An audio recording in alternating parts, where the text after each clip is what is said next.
Shalom, salam sejahtera bagi kita semua. Saat ini kita akan membaca Alkitab yang terdapat di dalam Injil Markus pasal 14 ayat 43 sampai ayat 52 sesuai dengan bahan MTPJ Sinode Gemim di tanggal 19 sampai tanggal 25 Maret tahun 2023. Bunyinya sebagai berikut. Yesus ditangkap. Waktu Yesus masih berbicara, muncullah Yudas, salah seorang dari ke-12 murid itu, dan bersama-sama dia serombongan orang yang membawa pentung, disuruh oleh imam-imam kepala, ahli-ahli Taurat, dan tua-tua.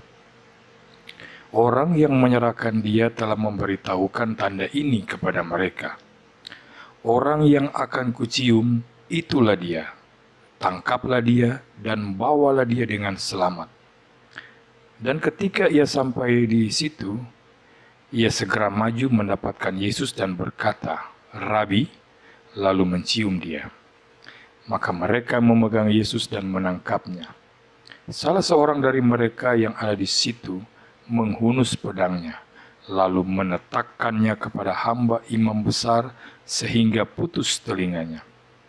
Kata Yesus kepada mereka, "Sangkamu aku ini penyamun, maka kamu datang lengkap dengan pedang dan pentung untuk menangkap aku? Padahal tiap-tiap hari aku ada di tengah-tengah kamu mengajar di bait Allah, dan kamu tidak menangkap aku. Tetapi haruslah digenapi yang tertulis dalam kitab suci." Lalu semua murid itu meninggalkan dia dan melarikan diri. Ada seorang muda yang pada waktu itu hanya memakai sehelai kain lenan untuk menutup badannya, mengikuti dia. Mereka hendak menangkapnya, tetapi ia melepaskan kainnya dan lari dengan telanjang. Saudara-saudara yang Kristus kasihi, orang banyak mengenalnya, paling tidak pernah mendengar namanya. Bahkan sepanjang sejarah orang mengingatnya dan bahkan mengutuknya. Ya, siapa yang tidak tahu Yudas Iskariot, sang pengkhianat Tuhan Yesus. Namanya pun sudah identik dengan pengkhianatan. Entah berapa banyak versi drama tentang dirinya yang telah ditulis dan dipertunjukkan pada setiap masa raya Paskah. Namun, tahukah Anda kenapa Yudas sampai mengkhianati Tuhan Yesus gurunya sendiri? Pastilah bukan karena uang. Sebab kalau karena uang, kenapa setelah mendapatkan uang itu ia malah membuangnya? Pula, kenapa hanya 30 uang perak? Sungguh sebuah harga yang amat kecil. Kalau mau, Yudas bisa mendapatkan uang lebih banyak lagi.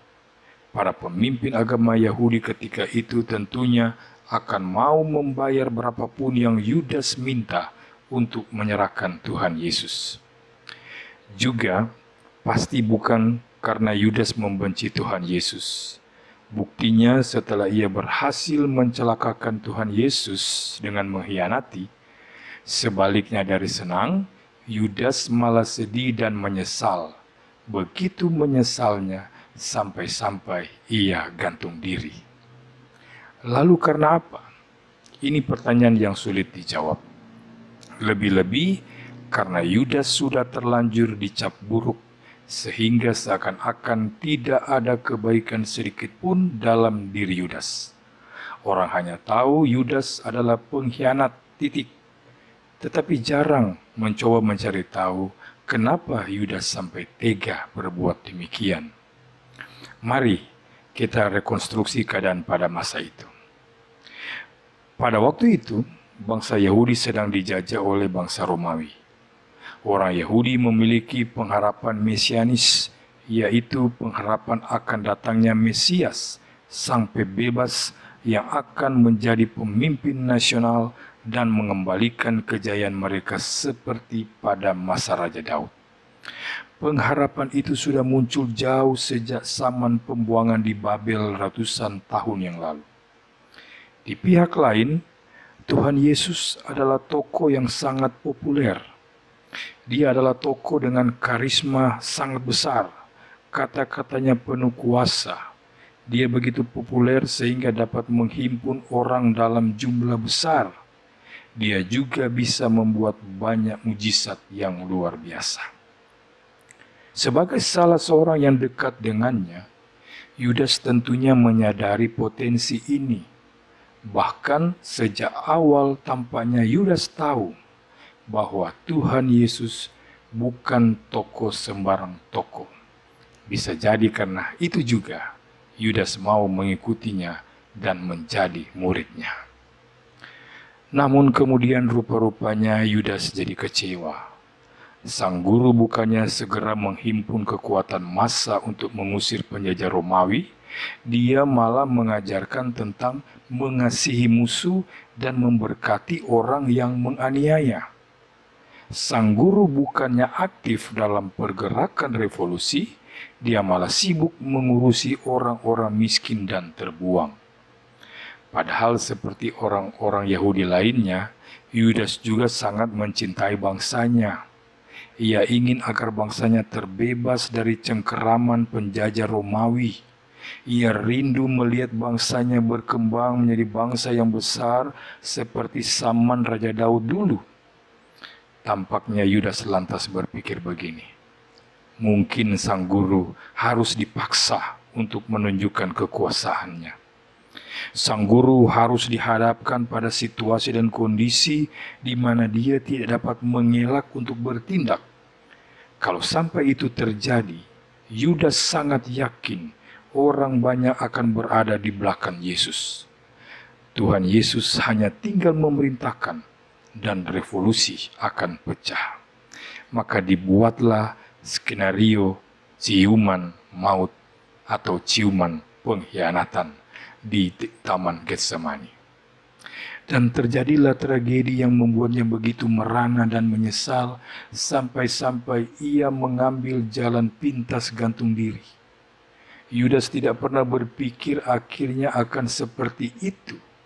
Ia sama sekali tidak menduga Tuhan Yesus akan membiarkan dirinya ditangkap tanpa perlawanan. Ia telah salah perhitungan. Ternyata ambisinya malah mengundang tragedi. Tetapi apalah artinya sesal, nasi sudah menjadi bubur. Jadi sebetulnya dalam hati Yudas tidak sedikit pun terbersit keinginan untuk mencelakakan Tuhan Yesus. Seperti para murid yang lain, Yudas sangat mengagumi dan hormat terhadap gurunya.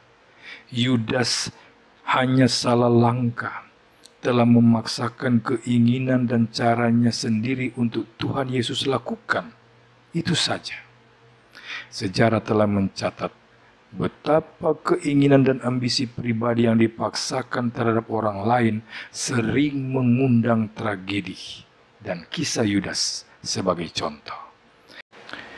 Kisah Yudas juga membuktikan bahwa cinta tidaklah bisa diwujudkan dengan menghalalkan segala cara, pun cinta kepada bangsa dan negara.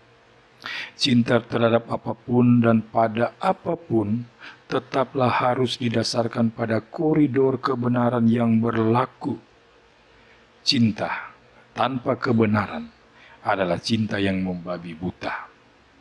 Dan cinta yang membabi buta hanya akan menciptakan bencana berujung pada ciuman pengkhianatan.